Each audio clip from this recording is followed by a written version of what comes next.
ಧರ್ಮ ಸಂರಕ್ಷಣಾ ಸಮಾವೇಶ ಯಾವ ಕಾರಣಕ್ಕೆ? ಇವತ್ತು ಏನು ನಾವು ಹಿಂದೂಗಳು ಯೋಚನೆ ಮಾಡಬೇಕಾಗಿದೆ ಅಂದರೆ 200 ವರ್ಷದ ಹಿಂದೆ ನಮ್ಮ ದೇವಸ್ಥಾನಗಳ ಮೇಲೆ ನಮ್ಮ ಪುಣ್ಯಕ್ಷೇತ್ರಗಳ ಮೇಲೆ ದಾಳಿ ಯಾವ ರೀತಿ ಆಗ್ತಿತ್ತು ಅಂದರೆ ಜಿಹಾದಿಗಳು ದೇವಸ್ಥಾನ ಧ್ವಂಸ ಮಾಡ್ತಾಯಿದ್ರು. ಆದರೆ ಇವತ್ತು ಕಳೆದ 10-15 ವರ್ಷದಿಂದ ಲೆಫ್ಟಿಸ್ಟ್ಗಳು ಒಂದು ಅಜೆಂಡಾ ಹಿಡ್ಕೊಂಡು ಮೊದಲು ಧರ್ಮಸ್ಥಳ ಆಯಿತು, ಅಲ್ಲಿ ಫಾತಿಮಾ, ಇಲ್ಲಿ ಶಬರಿಮಲೆ ಆಯಿತು, ಅಲ್ಲಿ ಫಾತಿಮಾ, ಇಲ್ಲಿ ಧರ್ಮಸ್ಥಳ ಆಯಿತು, ಇಲ್ಲಿ ಸಮೀರು. ಈ ಜಿಹಾದಿಗಳ ಒಂದು ಕುತಂತ್ರದಿಂದ ನಮ್ಮ ದೇಶದ ಸಂಸ್ಕೃತಿನ ಹಿಂದ್ಗಡೆಯಿಂದ ಹೊಡೆಯುವಂಥ ಪ್ರಯತ್ನ ಮಾಡ್ತಾ ಇದ್ದಾರೆ. ನಾನು ಕೇಳ್ತಾ ಹಿಂದೂ ಸಮಾಜನ ಏನು ಅಂದರೆ ಕಳೆದ 30, 50, 70 ವರ್ಷದಿಂದ ಏನು ನಮ್ಮ ದೇವಸ್ಥಾನ ಏನು ಜನರಿಗೆ ಕೊಡ್ತಾರಂಥ ಕೊಡುಗೆ ಆಗಿರ್ಬೋದು, ನಿರಂತರವಾದ ಕಲ್ಯಾಣ ಮಾಡ್ತಾರೆ, ಮದುವೆಗಳು ಮಾಡ್ತಾಯಿದ್ದಾರೆ, ಹಲವಾರು ಶಾಲೆ ಸ್ಕೂಲ್ಗಳಿಗೆ ಕೊಟ್ಟಿರೋಷ್ಟು ಅನುದಾನ ಯಾರು ಕೊಡದೇ ಇರೋಂಥದ್ದು, ದೇವಸ್ಥಾನ ಮಠಮಾನಿಗಳಿಗೆ ಕೊಟ್ಟಿದ್ದಾರೆ. ಇವತ್ತು ಅವರೆಲ್ಲ ಏನು ಮಾಡ್ತಾ ಇದ್ದಾರೆ? ಇವತ್ತು ಧರ್ಮಸ್ಥಳದಿಂದ ತಗೊಂಡಿರುವಂಥ ಲಾಭ ಪಡೆದಿರುವಂಥ ಜನರು ಇವತ್ತು ಏನು ಮಾಡ್ತಾರೆ? ಯಾಕೆ ಹೋರಾಟಕ್ಕೆ ಬರ್ತಾ ಇಲ್ಲ? ಆವತ್ತು ಒಂದೇ ಒಂದು ಪ್ರವಾದಿಗಳ ವಿರುದ್ಧವಾಗಿ ಒಂದು ಸ್ಟೇಟ್ಮೆಂಟ್ ಬರುತ್ತೆ, ಯಾರ್ದು ನವೀನ್ ಅವ್ರದ್ದು, ಎಂಟರ್ DJ KG ಸ್ಟೇಷನ್ ಧ್ವಂಸ ಮಾಡ್ತಾರೆ. ಆದರೆ ಇವತ್ತು ಕೂಡ ನಮ್ಮ ಹಿಂದೂಗಳು ಸಮಾಧಾನದ ಇದ್ದಾರೆ ಅಂದರೆ ಇದು ನಾವು ಲಾ ಆ್ಯಂಡ್ ಆರ್ಡರ್ ಕೊಡ್ತಾರೆ ಅಂತ ಒಂದು ಗೌರವ. ಈ ಗೌರವನ ರಾಜ್ಯ ಸರ್ಕಾರ ಕೂಡ ಯಾವನೋ ಬುರ್ಡೆ ನನ್ನ ಮಗನ ಮಾತು ಕೇಳಿಕೊಂಡು ರಾಜ್ಯದ ನಮ್ಮ ಟ್ಯಾಕ್ಸ್ ಪೇಯರ್ಸ್ ಅಮೌಂಟ್ನ 70-80 ಕಡೆ ಗುಂಡಿ ತೋಡಿದಾರಲ್ಲ, ನಾನು ರಾಜ್ಯ ಸರ್ಕಾರಕ್ಕೆ ಕೇಳಿ ಇದೇ ತಾಕತ್ತು ನಿಮಗೆ ಇನ್ನೊಂದು ಅನ್ಯ ಧರ್ಮಿಗಳ ವಿರುದ್ಧವಾಗಿ ಮಾಡೋ ಧೈರ್ಯ ಇದೆಯಾ ನಿಮಗೆ? ಇಲ್ಲ. ಹೇಗೆ ಮಾಡ್ತೀರಾ ನೀವು?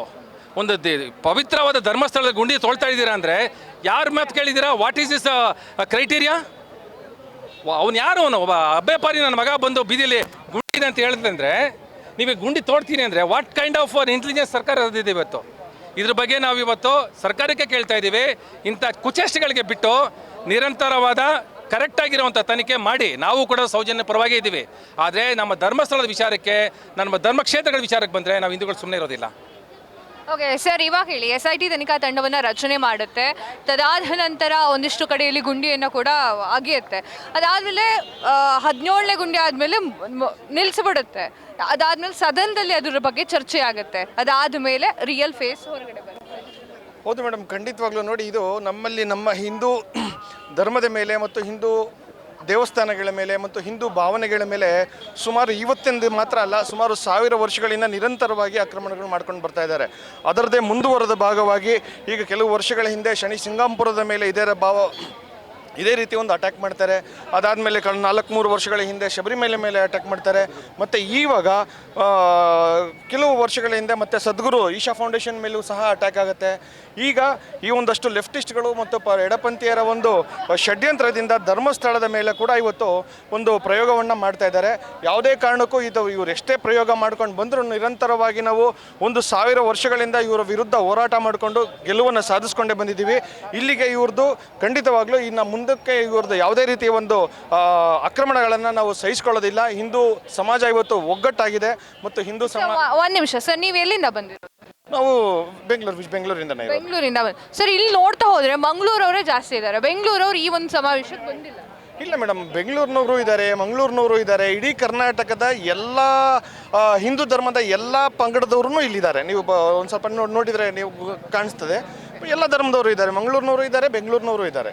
ಓಕೆ ಸರ್, ಈಗ ಸುಜಾತಾ ಭಟ್ ಬಗ್ಗೆ ಮಾತನಾಡೋಣ. ಸುಜಾತಾ ಭಟ್ ಮೊದಲು ನನಗೆ ಮಗಳಿದ್ಲು ಅಂತ ಹೇಳ್ತಾಳೆ, ಅದಾದ ನಂತರ ಧರ್ಮಸ್ಥಳಕ್ಕೆ ಬಂದಾಗ ಅವಳು ಕಾಣೆ ಆಗ್ತಾಳೆ ಅಂತ ಹೇಳ್ತಾರೆ. ಇದಿಷ್ಟು ಕಥೆಯನ್ನು ಮೊದಲು ನಂಬುತ್ತೆ.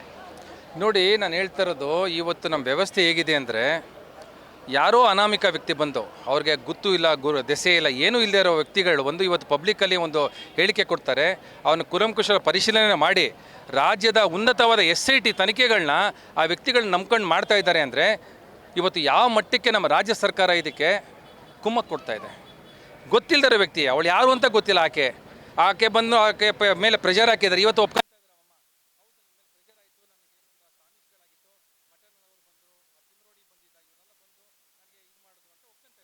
ಅದೇ ರೀತಿ ಸ್ವಾಮಿ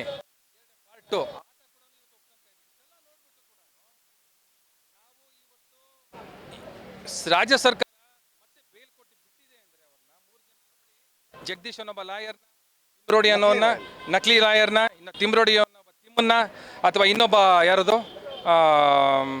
3 ಜನರನ್ನ ಏನೋ ಅರೆಸ್ಟ್ ಮಾಡಿ ಇಮಿಡಿಯೇಟಾಗಿ ಬೇಲ್ ಕೊಟ್ಟು ಬಿಟ್ಟವ್ರೆ ಅಂದರೆ ಇವ್ರು ಎಷ್ಟು ಸೀರಿಯಸ್ ಆಗಿ ಹಿಂದೂ ಸಮಾಜನ ತಗೊತಾ ಇದ್ದಾರೆ. ಅದೇ ಅನ್ಯ ಧರ್ಮಿಗಳ ವಿಚಾರ ಬಂದಾಗ ಈ ರೀತಿ ಪ್ರತಿಕ್ರಿಯೆ ಮಾಡ್ತಾ ಈ ಸರ್ಕಾರಗಳು. ಇದು ರಾಜ್ಯದ ಹಿಂದೂಗಳು ಪ್ರಶ್ನೆ ಮಾಡಬೇಕಿರೋದು. ಸೊ ಕೊನೆಯದಾಗಿ ಏನು ಹೇಳ್ತೀರಿ? ಕೊನೆಯದಾಗಿ ಏನಂತ ಹೇಳಿದೆ ಅಂತ ನೋಡಿ, ಈ ಎಡಪಂಥೀಯರದು ಏನು ಷಡ್ಯಂತ್ರಗಳು ನಡ್ಕೊಂಡು ಬಂದಿದೆ, ಇದಕ್ಕೊಂದು ಖಂಡಿತವಾಗ್ಲೂ ಒಂದು ಲಾಜಿಕಲ್ ಎಂಡ್ ತರಬೇಕು.